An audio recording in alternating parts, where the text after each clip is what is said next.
उद्घोष में सीधा रुख करते हैं इस वक्त आ रही बड़ी खबर का। हमीरपुर से सामने आ रही है। समारोह में खाना बनाते वक्त यहां आग लग गई। सिलेंडर में गैस रिसाव के चलते भीषण आग लग गई है। आग में झुलस गए हैं 11 लोग, वहीं 4 की हालत गंभीर बताई जा रही है। आग में झुलसे लोगों का अस्पताल में फिलहाल इलाज जारी है। 13वीं कार्यक्रम में खाना बनाते वक्त यहां भीषण आग लग गई। हमीरपुर में राट कोतवाली थाना का ये जो है पूरी घटना बताई जा रही है। सिलेंडर को नाले में फेंककर आग यहां पर बुझाई गई है। तो हमीरपुर से ये दर्दनाक और दुखद खबर, जहां पर समारोह में खाना बनाते वक्त एक भीषण आग यहां पर लग जाती है। सिलेंडर में गैस रिसाव के चलते भीषण आग लगी है और इस आग में 11 लोग झुलस गए, जिनमें से 4 की हालत गंभीर बताई जा रही है। आग में झुलसे लोगों का अस्पताल में फिलहाल इलाज यहां पर जारी है। 13वीं का कार्यक्रम था, लोग यहां पर मौजूद थे, खाना बनाया जा रहा था समारोह के लिए, लेकिन अचानक से यहां आग लग जाती है। 11 लोग झुलस चुके हैं, 4 लोगों का इलाज फिलहाल जारी है। अरुण हमारे साथ जुड़ चुके हैं। अरुण, इस वक्त कैसी स्थिति बनी हुई है वहां पर, जिस तरीके से भीषण आग लगी है, क्या अपडेट है?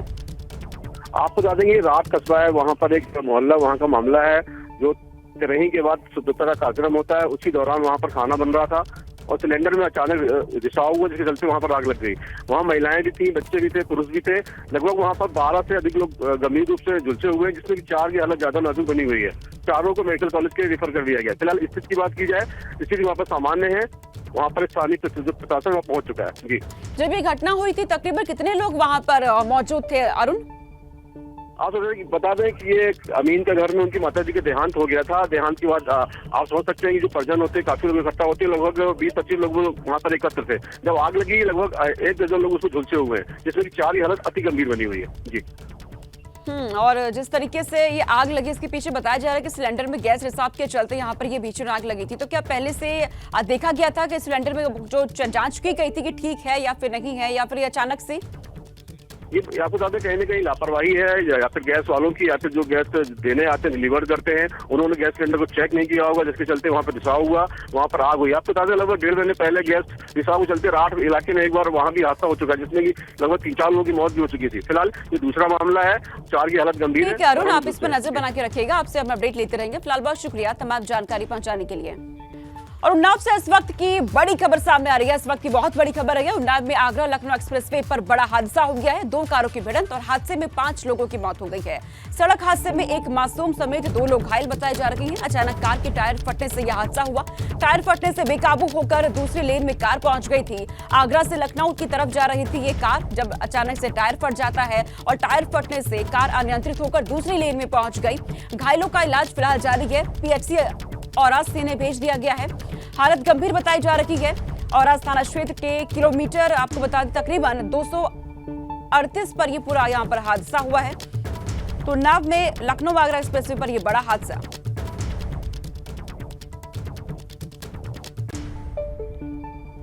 खबर औरैया से सामने आ रही है। औरैया में बदमाशों ने सरेराह युवती का अपहरण कर लिया। ई रिक्शा से घर जा रही 3 बहनों में से एक का यहां पर अगवा कर लिया गया। बोलेरो सवार बदमाशों ने दिन दहाड़े इस वारदात को अंजाम दिया है। भागते वक्त खाई में गिर गई बदमाशों की एक गाड़ी और 2 बदमाश फरार बताए जा रहे हैं। एक को ग्रामीणों ने हालांकि पकड़ लिया। भाई के जन्मदिन पर अब ये तीनों जो कि दिल्ली से अब जा रहे थे, लेकिन उस वक्त अचानक से बदमाशों ने दिन दहाड़े इस वारदात को यहां पर अंजाम दिया है। भागते वक्त गाड़ी हालांकि इनकी देखिए यहां पर खाई में गिर जाती है। 2 फरार बताए जा रहे हैं और एक को ग्रामीणों ने यहां पर पकड़ लिया है। तो औरैया से यह खबर सामने आ रही है। औरैया में बदमाशों ने सरेआम युवती का अपहरण किया।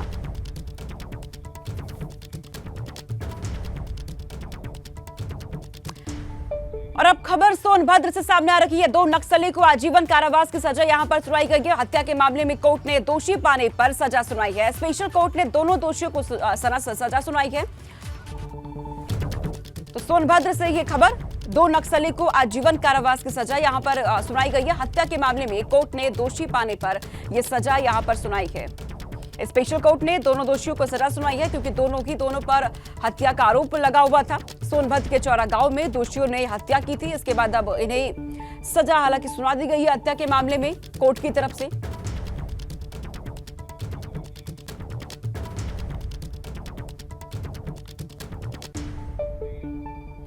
खबरों में आगे रुख करते हैं। इन दिनों लोगों में अपनी बाइक और कार की वीवीआईपी नंबर लेने की होड़ लगी है, लेकिन गाजियाबाद परिवहन विभाग में हर साल करीब 1700 वीआईपी नंबर बेकार हो रहे हैं। दरअसल परिवहन विभाग ने वीआईपी नंबर के लिए कुछ दाम निर्धारित कर रखे हैं और एक सीरीज में प्रशासन की ओर से 348 वीआईपी नंबर तय किए गए हैं, लेकिन एक सीरीज में सिर्फ 150 से 175 नंबर ही बिक पाते हैं और बाकी नंबर सीरीज बंद होने के बाद खत्म हो जाते हैं। बताया जा रहा है कि वीआईपी नंबर को महंगे होने की वजह से नहीं बिक पाते और यही वजह है कि अब वीवीआईपी नंबर जो कि अब बिक नहीं पा रहे थे। हर साल 1700 फैंसी नंबर जो कि लगातार बेकार हो रखे हैं। एक सीरीज में 348 में से 150 से 175 नंबर ही यहां पर बिक पा रहे हैं। और आपको बता दें कि उत्तर प्रदेश मोटरयान नियमावली 1998 के तहत परिवहन विभाग की ओर से जारी होने वाले नंबरों में 4 श्रेणी निर्धारित की गई है। इनमें अति आकर्षक नंबरों की श्रेणी में कुल 19 नंबर ऐसे हैं जिन पर सबसे ज्यादा बोली लगती है, लेकिन ज्यादा कीमत होने की वजह से वीआईपी नंबरों की खरीदार नहीं मिल पा रही हैं। 348 नंबरों में लगातार जो ट्रेंड बना हुआ है, लगभग 250 से लेके 200 नंबरों तक वीआईपी सीरीज लोगों के द्वारा लिए जाते हैं। कुछ नंबर लोगों के द्वारा नहीं लिए जाते हैं, वो सीरीज में वो नंबर खाली हो जाते हैं और नेक्स्ट सीरीज में वो नंबर चले जाते हैं। जो सुपर वीआईपी नंबर जिनका 4 व्हीलर पे 1 लाख रुपए और 2 व्हीलर पे 20,000 रुपए है, जैसे 1 से लेके 9 तक नंबर हैं, 786 है, 55 है, 77 है, 99 है। और अन्य वीआईपी नंबर है जैसे कि उनकी बोली की जो बेस प्राइस है 4 व्हीलर पे 50,000 रुपये है और 2 पहिया वाहनों पे 10,000 रुपये है, जैसे 300 नंबर है, 222 नंबर है, 400 नंबर है, 444 नंबर है, 500 नंबर है। 1,500 वीआईपी नंबर हो रहे हैं हर साल बेकार। अगर बात की जाए गाजियाबाद परिवहन विभाग की, तो परिवहन विभाग में 1,500 नंबर ऐसे हैं, ऐसी सीरीज के हैं जो हर साल बेकार हो जाते हैं। अगर बात की जाए प्रति माह की, तो माह में 150 से ज़्यादा ऐसे नंबर हैं जो बिक नहीं पा रहे। कारण है महंगे दामों की वजह से। 348 वीआईपी नंबर हर माह हर सीरीज में निकाले जाते हैं, लेकिन उनमें 150 से 170 तक ही वो नंबर बिक पाते हैं। इसका कारण ये है कि महंगे दाम, यानी कि जो वीआईपी नंबर हैं वो कहीं ना कहीं महंगे हैं, इस वजह से लोग उनमें रुचि नहीं ले रहे। गाजियाबाद से एबीपी गंगा के लिए मैं शक्ति सिंह। और यहाँ से सीधे प्रयागराज का रुख कर लेते हैं। सीएम योगी आदित्यनाथ संबोधित कर रहे हैं। प्रयागराज की इस धरती पर आता है और आज मैं बार और बेंच के इस बेहतर समन्वय के कार्यक्रम को बार एसोसिएशन के इस मंच के माध्यम से देख रहा हूं। वास्तव में यह भी अपने आप में अधिवक्ता कुंभ ही है और इसलिए अधिवक्ता कुंभ के अवसर पर मैं आप सबका हृदय से अभिनंदन करता हूं। ये हम सबका सौभाग्य है कि प्रयागराज की धरती हम सब के लिए प्राचीन काल से ही एक प्रेरणा की धरती रही है। ये धर्म की धरती है, अध्यात्म की एक प्रेरणा यहां से प्राप्त होती है। देश के अंदर शिक्षा के एक प्रमुख केंद्र के रूप में प्रयागराज का अपना महत्व रहा है। आज से 12,000 वर्ष पहले महर्षि भारद्वाज का गुरुकुल, जैसे आप भारत का पहला गुरुकुल कह सकते हैं, इसी प्रयागराज की धरती पर था।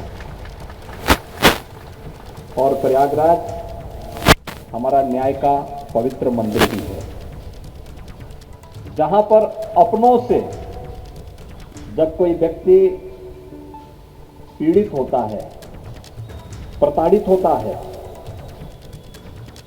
जीवन की हर प्रकार की आस और विश्वास को खो देता है, तो बड़ी आशा भरी निगाहों से वह फिर न्याय के इस मंदिर की ओर देखता है और यहाँ पर उसे जो राह मिलती है वह जीवन की एक नई राह होती है। और बार और बेंच का यह समन्वय आज यहाँ पर इसे इस रूप में प्रस्तुत करने का कार्य भी कर रहा है। जब बार एसोसिएशन अपने 150 वर्ष पूर्ण कर रहा है, तो महज संजोगी है कि देश अपनी आजादी का अमृत महोत्सव भी पूर्ण किया। आजादी की लड़ाई कोई सामान्य लड़ाई नहीं थी। एक लंबे समय तक लड़ी गई वह लड़ाई थी जो भारत को भारत के रूप में प्रस्तुत करने और किसी भी प्रकार की दासता से मुक्त करने का एक बृहद अभियान था। और जैसे कि यहां पर माननीय मुख्य न्यायमूर्ति जी ने, बार एसोसिएशन के अध्यक्ष जी ने अपने उद्बोधन में भी इस बात को कहा कि अधिवक्ता समुदाय ने आजादी की इस लड़ाई में बढ़ चढ़ करके न केवल भाग लिया बल्कि देश को नेतृत्व भी दिया। देश की आजादी को एक नई दिशा देने वाले राष्ट्रपिता महात्मा गांधी रहे हों, भारत की संविधान सभा के अध्यक्ष डॉक्टर राजेंद्र प्रसाद रहे हों, भारत की संविधान सभा के कार्यकारी अध्यक्ष श्री सच्चिदानंद सिन्हा रहे हों, या फिर देश के संविधान को एक स्वरूप देने वाले उसकी शिल्पी के रूप में बाबा साहब डॉक्टर भीमराव अंबेडकर रहे हों, देश के प्रथम प्रधानमंत्री पंडित जवाहरलाल नेहरू रहे हो, या देश के प्रथम उप प्रधानमंत्री और गृह मंत्री के रूप में सरदार वल्लभ भाई पटेल रहे हो, देश का हर वह स्वतंत्रता संग्राम सेनानी जिसने उस कालखंड में जुल्म की परवाह के बगैर लगातार देश की आजादी के लिए लड़ता रहा, जूझता रहा, उसमें अधिवक्ता समुदाय अग्रणी भूमिका में था और अपनी इस पुरातन पहचान को एक बार फिर से आगे ले जाने की आवश्यकता है। और इसमें तो इलाहाबाद हाईकोर्ट की तो अपनी बहुत महत्वपूर्ण भूमिका रही है। हर एक क्षेत्र में इलाहाबाद हाईकोर्ट ने देश को नेतृत्व दिया है। जब पिछले दिनों मैं देख रहा था दिल्ली में चीफ मिनिस्टर्स और चीफ जस्टिसेस की एक बैठक थी, देश के अंदर लोक अदालत के परिणाम क्या है जब ये आ रहा था तो पूरे देश के अंदर जितने मुकदमों का निस्तारण हुआ था उनमें से आधे से अधिक अकेले उत्तर प्रदेश से हुए थे। यानी उत्तर प्रदेश कौन सा ऐसा क्षेत्र था जिसमें उसने नेतृत्व न दिया हो, और आज फिर उस भूमिका के साथ उत्तर प्रदेश जाना जा रहा है। लेकिन एक सामूहिकता का प्रयास है। मेरे पास ओझा जी जब आए थे कि हमारी बार का 150 वर्ष पूर्ण होने जा रहा है, हम एक कार्यक्रम आयोजित कर रहे हैं और इस कार्यक्रम में अगर आप भी आते तो अच्छा रहता है। मैंने कहा ये कार्यक्रम ये बताइए केवल बार का ही है या इसमें बेंच भी है? उन्होंने कहा नहीं, हमने वहां पर मुख्य न्यायमूर्ति महोदय से भी और अपने अन्य वरिष्ठ न्यायमूर्तियों दोनों से भी हमारी चर्चा हो गई। सभी लोग इसमें कार्यक्रम में सहभागी बनेंगे और मिलकर के कार्यक्रम आगे बढ़ेगा। तो मैंने कहा मैं जरूर इसमें प्रयास करूंगा मैं भी आने का। और मुझे प्रसन्नता है कि आज ये कार्यक्रम यहाँ पर मिलकर के अपने गौरवपूर्ण 150 वर्षों की यात्रा के अवलोकन का एक अवसर हमें प्रदान कर रहा है। इन 150 वर्षों में हमने क्या पाया और क्या खोया है, इसमें जरूर चिंतन होना चाहिए। हम सबको इसमें मनन करना चाहिए, क्योंकि देश जब अपनी आजादी का अमृत महोत्सव मना रहा है, आजादी के अमृत महोत्सव के इस कालखंड में भारत ने क्या पाया क्या खोया, इन सब पर चिंतन हुआ। और जब अमृत काल में भारत प्रवेश किया तो 2 उपलब्धियां भारत के साथ तत्काल लगी हैं। एक, भारत उस ब्रिटेन को पिछाड़ करके, जिस ब्रिटेन ने 200 वर्षों तक भारत पे शासन किया था, उसे पछाड़ करके दुनिया की 5वीं बड़ी अर्थव्यवस्था।